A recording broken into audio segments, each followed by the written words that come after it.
Hello students, मैं निकेत अवस्थी फिर से वेलकम कर रहा हूं अपने चैनल अवस्थी क्लासेस में। और आज चलिए डिस्कशन करते हैं टाइप्स ऑफ प्रेफरेंशियल शेयर्स के बारे में। प्रेफरेंशियल शेयर्स के बारे में हमने अपने प्रीवियस वीडियो में काफ़ी कुछ डिस्कशन कर लिया है कि प्रेफरेंशियल शेयर्स के मीनिंग क्या होते हैं, उनके फीचर्स, उनके एडवांटेजेस, डिसएडवांटेजेस क्या होते हैं। ये ओनर्स फंड के पार्ट होते हैं और ये हमेशा इक्विटी शेयर से अपने आप को आगे रखते हैं दो चीज़ों में, और वो दो प्रेफरेंस मिलने की वजह से ही प्रेफरेंशियल शेयर्स को उनको प्रेफरेंस मिलता है, इसलिए हम उनको प्रेफरेंशियल शेयर्स कहते हैं। और ये दो बेनिफिट मिलते हैं उनको ओवर इक्विटी शेयर्स, क्योंकि शेयर्स टू टाइप ही होते हैं, प्रेफरेंशियल शेयर्स और इक्विटी शेयर्स। तो प्रेफरेंशियल शेयर्स में जो ये प्रेफरेंस वर्ड लगा है, इसका मतलब होता है कि उन्हें इक्विटी शेयर्स के कंपेरिजन में टू प्रेफरेंस है। पहला प्रेफरेंस उनको है कि भाई कंपनी जब डिविडेंड डिस्ट्रीब्यूट कर रही होगी तो इनको पहले डिविडेंड लेने का राइट है इक्विटी शेयर्स के पहले, तो इनको ये प्रेफरेंस है। और दूसरा प्रेफरेंस ये है कि अगर कंपनी शट डाउन हो रही है, कंपनी वाइंडिंग अप है, मतलब कंपनी बंद होने वाली है, क्लोज होने वाली है, तो इन लोगों ने भी कैपिटल इन्वेस्ट की थी, इक्विटी शेयर्स वालों ने भी की थी, तो इनको प्रेफरेंस है कि कंपनी की वाइंडिंग अप पे पहले अपना ये पैसा वापस ले सकते हैं। तो टू प्रेफरेंशियल राइट है इक्विटी शेयर्स के ओवर प्रेफरेंशियल शेयर्स को, पहला डिविडेंड पहले लेने का राइट और दूसरा कंपनी के वाइंडिंग अप पे अपना पैसा वापस लेने का पहले इनको राइट है इक्विटी शेयर्स के कंपैरिजन में। इसी वजह से इनको हम कहते हैं कि भाई प्रेफरेंशियल शेयर्स हैं। प्रेफरेंशियल शेयर्स के बारे में कुछ और बातें जानने जरूरी है कि प्रेफरेंशियल शेयर्स सिर्फ प्रेफरेंशियल शेयर्स नहीं होते, वो 8% प्रेफरेंशियल शेयर, 10%, 12%, 9% प्रेफरेंशियल शेयर्स होते हैं। और प्रेफरेंशियल शेयर के पहले जो परसेंटेज लगा है, जैसे कि अगर मैं बात करूं आपसे कि 9% प्रेफरेंशियल शेयर अगर लिखा हुआ है, तो ये जो 9% है इसे हम कहते हैं, ये जो लिखा हुआ है इसे हम कहते हैं रेट ऑफ डिविडेंड। तो रेट ऑफ डिविडेंड का मतलब बहुत क्लियर है कि भाई कंपनी जो है, जो अपने शेयरहोल्डर्स को डिविडेंड डिस्ट्रीब्यूट करेगी सरप्लस में से, तो उसमें से इनको एक सर्टेन परसेंटेज से यहाँ पर डिविडेंड मिलेगा ही मिलेगा। तो इसलिए हमेशा जो प्रेफरेंशियल शेयर होते हैं अपने नाम के पहले एक परसेंटेज लिए होते हैं, और वो परसेंटेज होता है रेट ऑफ डिविडेंड का। इस रेट से उनको वहाँ पर डिविडेंड मिलेगा ही मिलेगा, तो प्रेफरेंशियल शेयर होते हैं। अगर हम बात करें कि टाइप्स ऑफ प्रेफरेंशियल शेयर कितने होते हैं, तो 8 टाइप के प्रेफरेंशियल शेयर्स होते हैं। और मैं आपको बता दूं कि ये वीडियो नंबर 3 है class 11th business studies chapter number 7 sources of business finance का। और अगर आप source of business finance chapter नहीं भी पढ़ रहे हैं और सिर्फ प्रेफरेंशियल शेयर्स के टाइप्स के बारे में जानना चाहते हैं, तो डेफिनेटली वीडियो आपका काम का है। इसके पहले के 2 वीडियोस कौन कौन से थे जिसमें हम लोगों ने इक्विटी प्रेफरेंशियल शेयर्स के बारे में कंप्लीट डिस्कशन किया है, वो आपको डिस्क्रिप्शन में दोनों वीडियोस की लिंक मिल जाएगी। सबसे पहला अगर आप टाइप देखते हैं तो हमारे पास लिखा हुआ है cumulative preferential share. Cumulative preferential share का सिंपल मतलब आपको जानना होगा कि भाई क्यूमुलेटिव का मतलब होता है कि ऐड होते जाना, बहुत सारे ईयर्स का उसमें प्रॉफिट ऐड हो रहा है। हो ये रहा है कि कंपनी बिजनेस कर रही है इक्विटी शेयर और प्रेफरेंशियल शेयर दोनों से, हम फिलहाल प्रेफरेंशियल शेयर्स की बात कर रहे हैं। तो प्रेफरेंशियल शेयर वालों ने पैसा लगाया है और वो चाहते हैं कि कंपनी उनके पैसे से बिजनेस करके उनको सरप्लस का पैसा डिविडेंड के फॉर्म में वापस करे।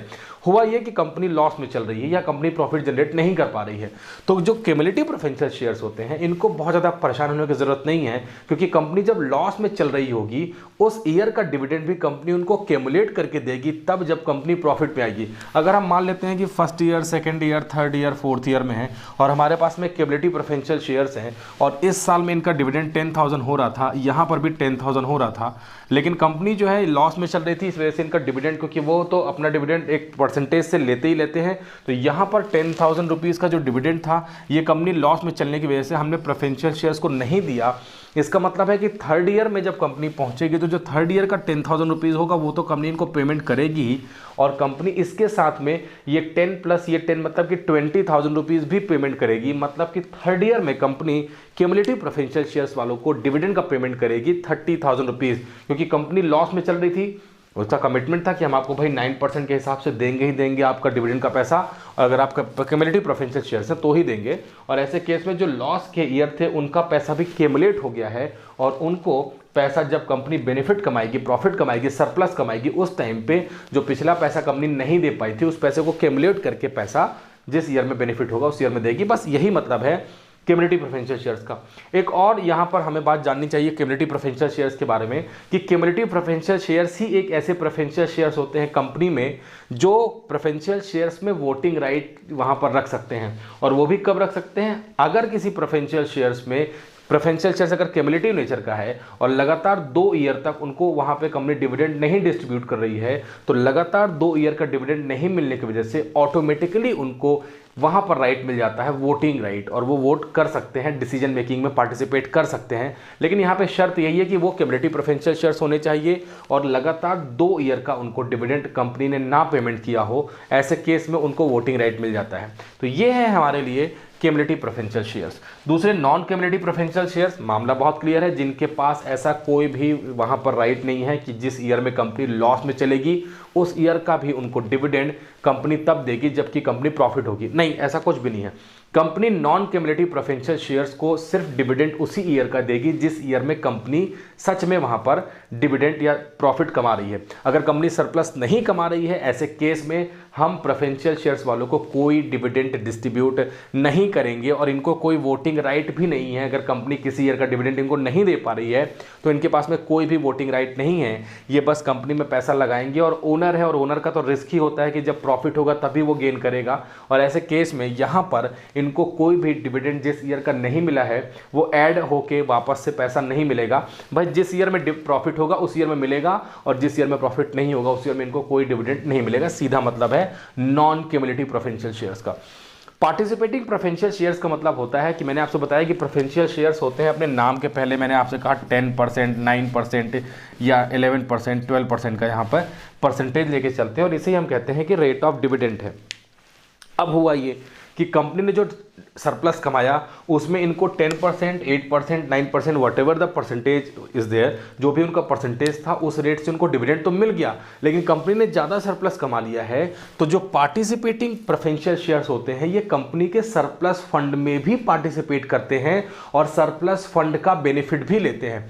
मान लेते हैं कंपनी 10 लाख रुपीज़ कमाती है और प्रेफरेंशियल शेयर्स को 1 लाख रुपये डिविडेंड दे देती है। अब 1 लाख रुपये देने के बाद में कंपनी के पास 9 लाख रुपीज़ सरप्लस बच गया है। इस 9 लाख रुपीज़ में से मान लेते हैं कि इक्विटी शेयर्स का डिविडेंड भी 5 लाख रुपीज़ है, तो 9 में से पहले 1 लाख रुपीज़ प्रेफरेंशियल शेयर का डिविडेंड निकल गया क्योंकि प्रेफरेंशियल शेयर्स वालों को तो पहले देना है। इसके बाद जो बच गया 9 लाख में से हमने 5 लाख रुपीज़ दे दिया इक्विटी शेयर्स वालों को। अभी भी कंपनी के पास 4 लाख रुपीज़ सरप्लस फंड बचा हुआ है और इस सरप्लस फंड में यहाँ पर पार्टिसिपेट करने का राइट होगा उन लोगों को जिन्होंने पार्टिसिपेटिंग प्रेफरेंशियल शेयर्स कंपनी से परचेज किए थे।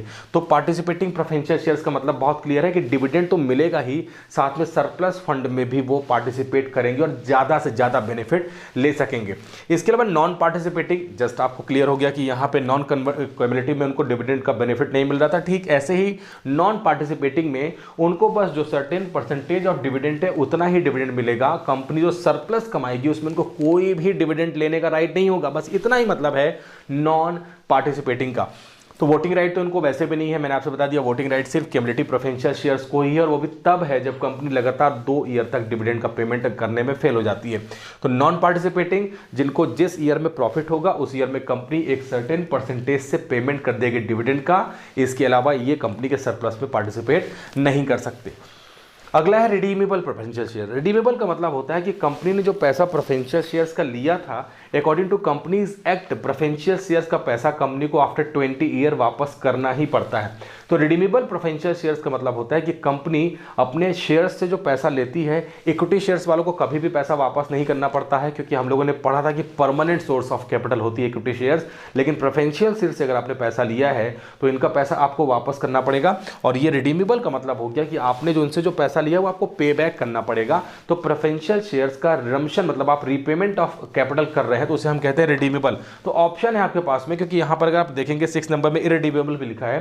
तो रिडीमेबल का मतलब होता है कि आपको वो पैसा उनको वापस करना ही पड़ेगा आफ्टर द कंप्लीशन ऑफ जो टर्म्स एंड कंडीशन रही उसके अकॉर्डिंग, और 20 ईयर की गाइडलाइन है अकॉर्डिंग टू कंपनीज एक्ट। आपको पैसा प्रेफरेंशियल शेयर्स का वापस करना पड़ता है, उनका पैसा रिडीम करना पड़ता है और कंपनी के ओनरशिप से उन्हें हम अलग करना पड़ता है। तो वो कहलाते हैं रिडीमेबल प्रेफरेंशियल शेयर। वहीं अगर हम इरिडीमेबल की बात करते हैं तो ऐसे प्रेफरेंशियल शेयर जिनका हम रिडम्पशन लाइफ टाइम ऑफ, जब तक कंपनी चलती रहेगी तब तक उनका रिडम्पशन हम करेंगे नहीं, वो कंपनी में बने रहेंगे, और ये कहलाते हैं कंपनी के इरिडीमेबल प्रेफरेंशियल शेयर्स। क्योंकि कंपनी जब स्टार्टिंग में शेयर प्रेफरेंशियल शेयर सेल्स करती है अपने शेयर होल्डर्स को, तो उनके पास में एक चॉइस होती है कि उनमें से कौन सा शेयर लेना चाहते हैं, और अगर उन्होंने इरिडीमेबल प्रेफरेंशियल शेयर लिया है तो कंपनी में लाइफ टाइम तक बने रहेंगे जब तक कंपनी चलती रहेगी, और कंपनी के वाइंडिंग अप पे इनको प्रेफरेंस मिलेगा कि भाई पहले इनका पैसा वापस कर दो। तो इरिडीमेबल प्रेफरेंशियल शेयर्स हैं जो कंपनी के लाइफ टाइम में अपना पैसा इन्वेस्ट करेंगे और वो पैसा अपना वापस नहीं लेंगे। अगर कंपनी बंद हो जाती है तो ही उनका पैसा वापस मिलेगा। इसके अलावा कन्वर्टिबल का मतलब होता है कि इनके पास ऑप्शन होता है कि ये कंपनी में जब इनका मेच्योरिटी वहाँ पे कंप्लीट हो रही होगी, 20 ईयर मैंने आपको बताया कंपनीज एक्ट के अकॉर्डिंग है, तो ये अपने आप को कन्वर्ट करा सकते हैं कंपनी के इक्विटी शेयर्स में। तो इनके पास कन्वर्जन का ऑप्शन होगा कि ये चाहें तो अपना पैसा या तो रिडीम करा लें, और ये चाहें तो रिडीम कराने का मतलब होता है कि हम इनका पैसा इनको वापस कर देंगे, और अगर ये अपना पैसा वापस नहीं लेना चाहते हैं तो इनके पास में ऑप्शन है कि ये अपने आप को इक्विटी शेयर में कन्वर्ट करा लें, इसलिए हम इनको कहते हैं कन्वर्टेबल। इक्विटी शेयर्स में कन्वर्ट कराने के बाद में ये कंपनी के ओनर्स फंड में ही कवर होंगे, इनको वोटिंग राइट मिल जाएगा, मैनेजमेंट की एक्टिविटी में पार्टिसिपेट कर सकेंगे, और इंपॉर्टेंट टर्म ये है कि ये अब कंपनी के जो डिविडेंड के जो रूल्स हमारे इक्विटी शेयर्स वालों के लिए है उसमें कवर हो जाएंगे। तो ये कहलाते हैं कन्वर्टेबल प्रेफरेंशियल शेयर्स। और लास्ट है हमारे पास में नॉन कन्वर्टेबल प्रेफरेंशियल शेयर, जिनको कोई कन्वर्जन का राइट नहीं है, ये अपने आप को इक्विटी शेयर्स में कन्वर्ट नहीं करा सकते हैं, और कंपनी का जो भी कंप्लीशन का टाइम होगा, रिडम्पशन का टाइम होगा, इसमें हम इनका पेमेंट कर देंगे, और ये अपने आप को इक्विटी शेयर्स में कन्वर्ट नहीं करा पाएंगे, और इसे ही हम कहते हैं नॉन कन्वर्टिबल प्रेफरेंशियल शेयर्स। तो टोटल 8 टाइप के होते हैं, जल्दी जल्दी फिर से एक बार देख लेते हैं। पहला है क्यूमुलेटिव, जो जिस ईयर में प्रॉफिट होगा उस ईयर के प्रॉफिट को तो लेंगे ही, लेकिन लॉस के ईयर के प्रॉफिट को भी क्यूमुलेट करेंगे, और वो भी बेनिफिट उनको मिलेगा जब कंपनी प्रॉफिट कमाएगी। नॉन क्यूमुलेटिव, जब प्रॉफिट होगा तभी मिलेगा, जब लॉस होगा तो इनको कोई डिविडेंड नहीं मिलेगा। पार्टिसिपेटिंग, डिविडेंड के अलावा सरप्लस, एक्सेसिव सरप्लस फंड में भी ये पार्टिसिपेट करते हैं, और जो नहीं करते हैं उनको हम नॉन पार्टिसिपेटिंग कहते हैं। रिडीमेबल का मतलब मैंने आपको बता दिया कि कंपनी से इनको after the completion of 20 years इनका पैसा वापस करना ही पड़ेगा, रिडीमेबल। और नॉन रिडीमेबल मतलब या इरिडीमेबल मतलब कि कंपनी लगातार चलती रहेगी और ये कंपनी के साथ बने रहेंगे। कन्वर्टेबल, ये अपने आप को कन्वर्ट करा सकते हैं कंपनी के इक्विटी शेयर्स में अगर इन्होंने इस 8 टाइप में से कन्वर्टेबल प्रेफरेंशियल शेयर्स लिया है। और लास्ट है हमारे पास में नॉन कन्वर्टेबल, ये अपने आप को इक्विटी शेयर्स में कन्वर्ट नहीं करा पाएंगे क्योंकि इन्होंने जब परचेस किए थे शेयर्स तो उन्होंने नॉन कन्वर्टेबल लिए थे, और नॉन कन्वर्टेबल प्रेफरेंशियल शेयर्स को हम इक्विटी शेयर्स में कन्वर्ट नहीं करा सकते। बस इतना ही है हमारे पास में 8 टाइप के प्रेफरेंशियल शेयर्स होते हैं। वो जो 8 टाइप्स के प्रेफरेंशियल शेयर्स है वो मैंने आपको बता दिए हैं, इतना ही आपको समझना है। इसके अलावा नेक्स्ट वीडियो में हम बात करने वाले हैं यहाँ पर प्रेफरेंशियल्स और इक्विटी शेयर्स के बीच में क्या डिफरेंस होता है वो जानेंगे, और साथ में जानेंगे कि रिटेन्ड अर्निंग क्या होती है, उसके फीचर्स, उसके मेरिट्स, उसके डिमेरिट्स क्या होते हैं। इस वीडियो में फिलहाल इतना ही, नेक्स्ट वीडियो का वेट करिए, मिलते हैं आपसे, तब तक के लिए thank you and wish you all the very best.